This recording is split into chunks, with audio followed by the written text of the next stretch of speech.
Hi Aquarius! Welcome po sa ating channel. Ito ang inyong daily kabay tarot reading for April 15, 2025. Please be reminded kung naka-resonate kayo, comment down. Kung hindi ka naka-resonate, ibigay niyo po sa iba kasi channel reading po ito. This is for you Aquarius ngayong April 15, 2025.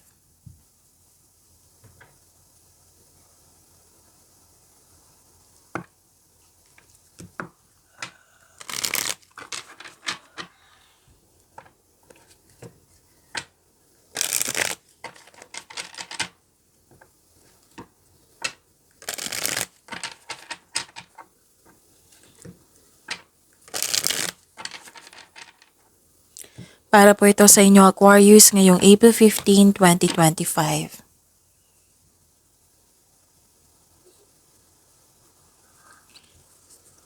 Maraming salamat po sa inyong patuloy na suporta at maraming salamat din po sa mga hindi nag-skip ng ads.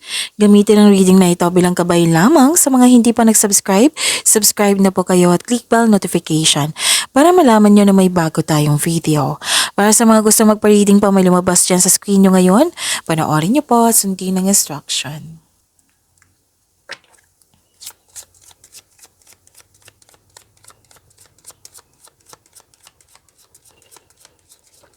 Spirits Guide, mga ganap pa para kay Aquarius ngayong April 15, 2025. I need another 2 cards po.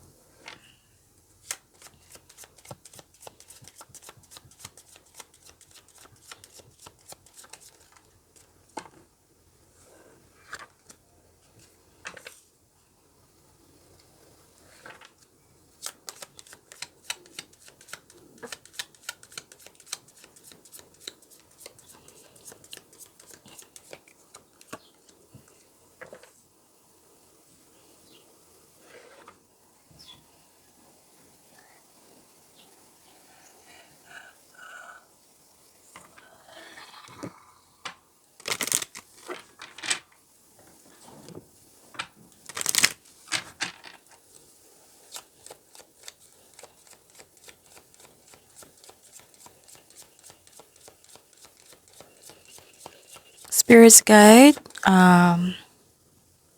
Angels, Archangels, Guardian Angels, message pa para kay Aquarius ngayong April 15, 2025. I need 2 cards po.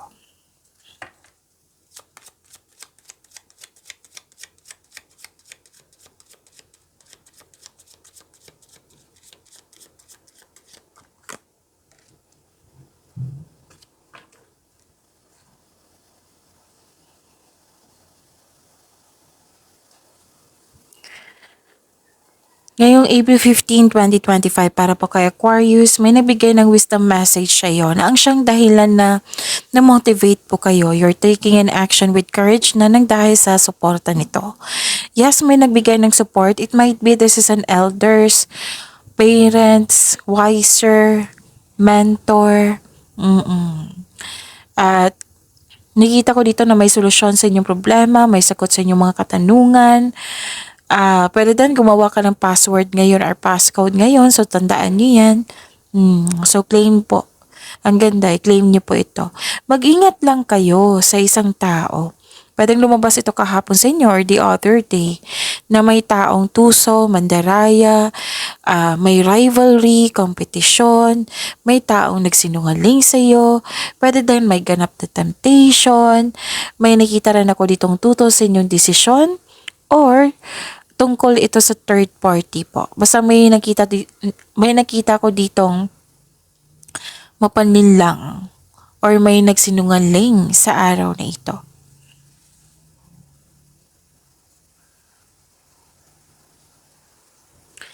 So the message po, 666, balance harmony. Seek balance and harmony in all aspects of your life. It will lead to peace and success. Wow, claim this peace and success. 3838, ang ganda nito, divine protection. Your angels are protecting you. Have faith in your journey. You're divinely supported. Ang ganda. So claim niyo po ha.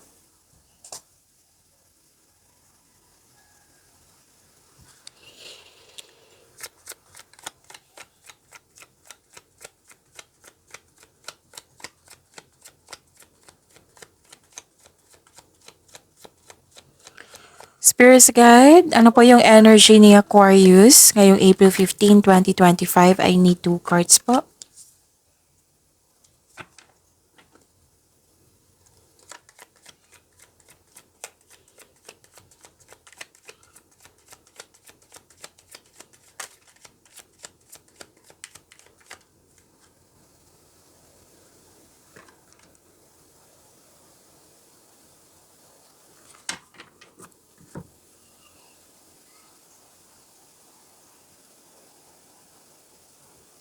Kung may narinig kayo or may nakita kayong repeating message, like for example, Aquarius, nanood kayo ngayon ng video reading nyo, April 14 and April 15, video reading niyo po.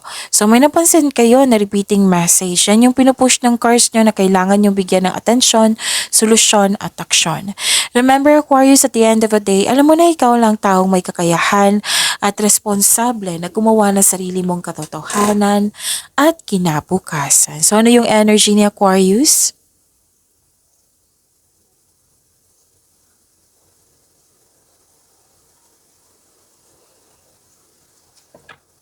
Okay. Nakikita ko dito na nagkaroon po ng inspiration. Yung sabi ko kanina dito sa oracle cards nyo na you're taking an action kasi inspired ka, na motivate kayo nang dahil sa support ng taong ito. 'Di ba? Yung sabi ko sa inyo na may kausap kayo tapos nagbigay ng wisdom message sa iyo. Oo. So claim this inspiration and please expect na magiging busy kayo ngayong araw na ito, Aquarius. Full of creativity, inspired, yes. This is also, new beginning. Nag-initiate ka. Actually, may plano ka dito, tapos may initiation ako nakikita dito. So, ginawa mo na. Okay? Binibigyan mo na ng action yung plano mo. So, this is new beginning po.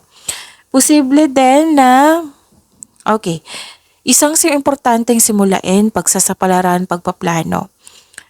Posible din na may parating na sanggol, kasi may sanggol ako nakikita dito.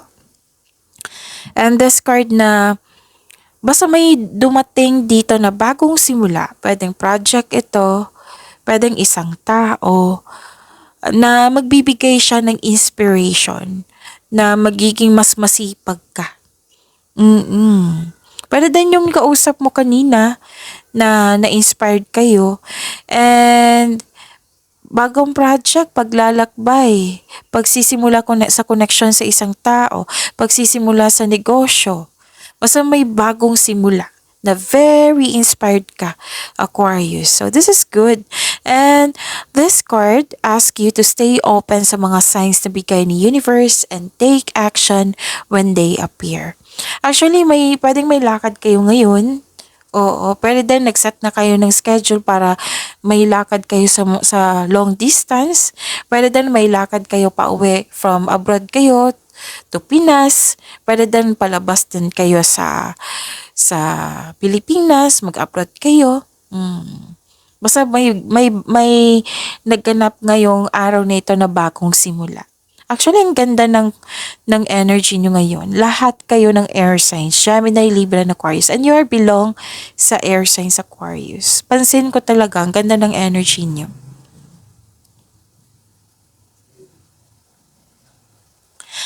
And mas lalo kayong na-inspired kasi tatlong card na mismo nagsabi dito from your oracle cards to tarot cards. Dalawang card mismo nagsabi dito na you have the power, you have the strength.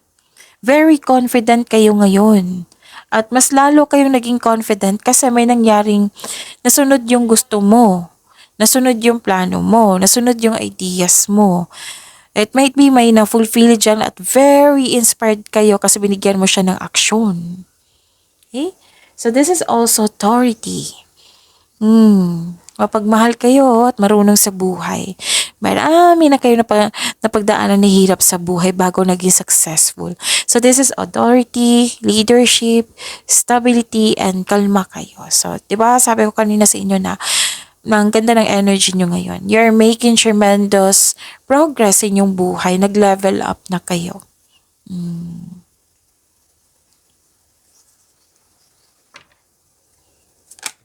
Okay? So this is your career and money, right?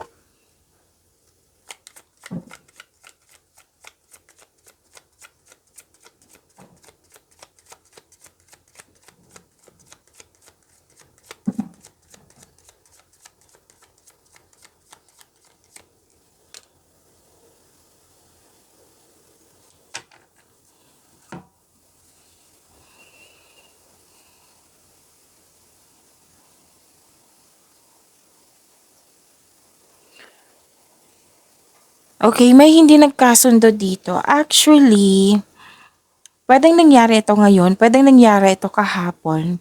But don't you worry sa mga nangyari ngayon, sa mga napanghinaan ngayon, lalo na sa hindi nasunod yung gusto or may tutol, hindi nagkasundo, puwedeng delay or obstacle na hindi ka kontento sa status mo ngayon. Puwede din may tungkol sa disconnection sa isang tao, pero may opportunity ka to turn this situation around. Kaya kailangan ng mahabang pasensya dito. Oo. Puwedeng nasaktan ka sa mga nangyari, pero kailangan talaga ng mahabang pasensya. Magiging okay din ang lahat kasi nakita ko naman dito na okay yung energy niyo, may fulfillment nga. So, 'di ba sabi ko kanina sa inyo puwedeng nangyari 'to kahapon or ngayon, pero at the end of the day magiging okay din ang lahat. Hindi it doesn't mean na may tutusin yung desisyon, ideas, plano yan na it doesn't mean na mag-stop kayo. So matutuloy to, masusunod yung gusto mo, magiging inspired ka. Kaya lang, be careful lang kayo sa mga taong hindi totoo sa iyo. Oh, kasi lumabas din siya dito sa oracle cards nyo. It might be fixed na yan. Fixed na yan mga desisyon nyo, fixed na yung mga ginagawa nyo. Marami kayong ginagawa tapos may obstacle pa. So, ito yung sinabi dito na kahit may obstacle, matutuloy pa rin to. Magagawa mo rin yung mga dapat mong gawin.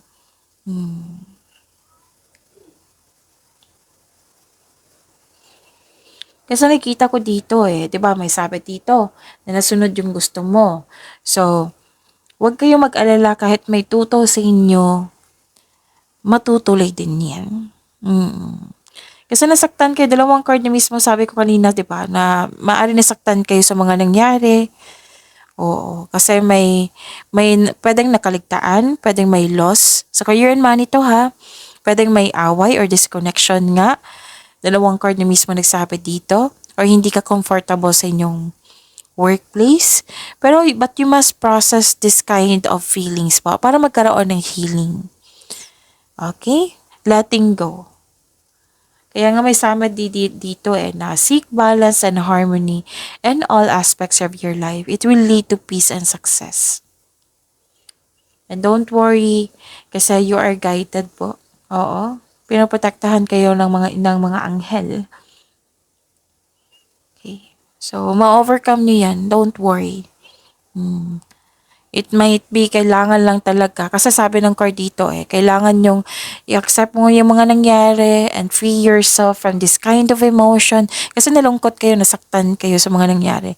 Yung example ko kanina na maaring may tutol, o maaring may delay, o maaring may mga nangyari na hindi mo nagustuhan. So you have to let it go, accept and let it go. Okay?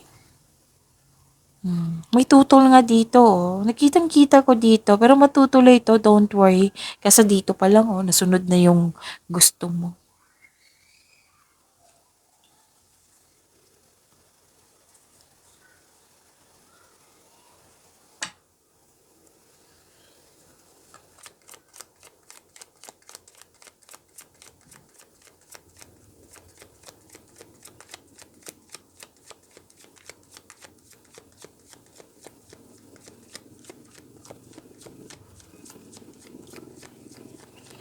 Spirits guide, love, life, self-love, partnership, and romance ni Aquarius ngayong April 15, 2025.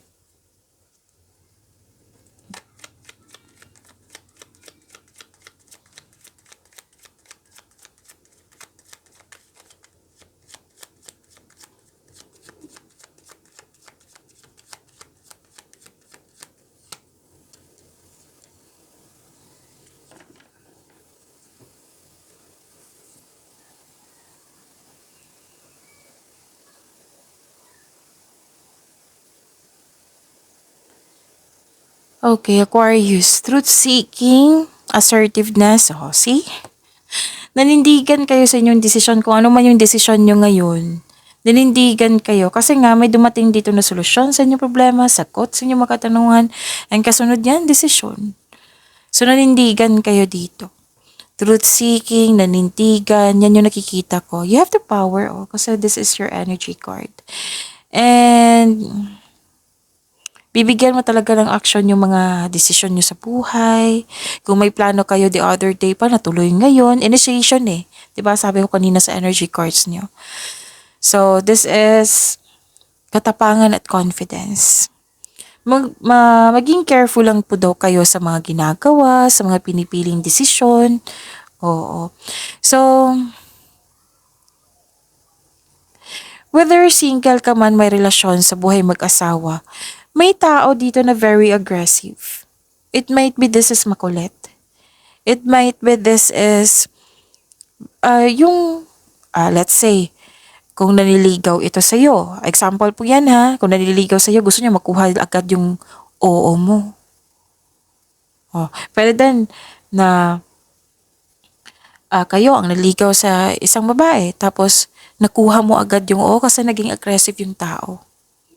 Basta may ganap na ganyan na masyadong mabilis yung mga pangyayari, masyadong mabilis yung response. Humahabol may humahabol din dito. Pero then, sa parating pa ito, na isang tao na very malakas yung energy niya, very aggressive. And it might be this is kapwa mong air signs, Gemini, Libra, and Aquarius. And listen to your intuition also. Okay. So, Aquarius, pay attention kasi may nakita kong mensahe dito para sa inyo. Kahit single ka man, may relasyon sa buhay mag-asawa, basta may tao po daw dito na very aggressive. Bigla lang dumating. Oo. Tapos, kilalanin niyo po ng mabuti. Sabi po ng card. Huwag niyo po daw bigyan ng, let's say, nag-offer siya sa'yo. O dito, maghulog ka ng 100 investment para 200 bukas. O, example lang po iyan ha. Basta, very mabilis yung offer. Very mabilis siyang dumating. Kilalanin niyo po ng mabuti. Alamin niyo kung totoo ba siya. Alamin niyo kung totoo ba yung sinasabi niya. Kasi very mabilis. Aggressive na. Okay?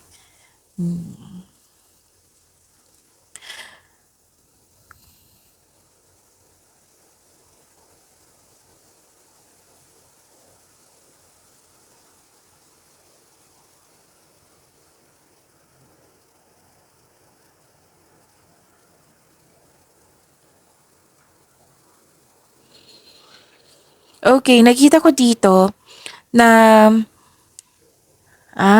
okay. 'Di ba sabi ko sa inyo sa kanina na may offer? It might be tinanggihan mo agad kasi may dahilan ka. It might be na found out mo kasi parang mabilis yung offer niya so hindi muna. Pwedeng ganun. And habaan niyo po sa pasensya niyo kasi maaring nainip kayo ngayon kasi may delay. Pwedeng may pinupush kayo na situation na hindi pa dapat kasi may right time po, sabi po ng card. And may pagbabago po nangyari, uncomfortable kayo sa changes, pero remember this is only temporary. Kailangan nyo talagang maghintay. Okay? So this is good kasi why? Kasi 'di ba sabi kanina na kailangan yung magmasid muna, kailangan yung mag-gather factual information kung totoo ba ito or hindi. Yan yung sinabi dito So yun kailangan ng pagbalansa dito. Baka mainip po kayo ngayong araw na ito, so don't worry. Okay, so kailangan yung pagbalansin yan and don't worry kasi protected naman kayo. Okay? Pagyamanin niyo po yung blessings sa binigay sa inyo. Aquarius, see you tomorrow. Please like, subscribe, and click the button for notification para updated po kayo sa daily tarot reading natin. Maraming salamat po.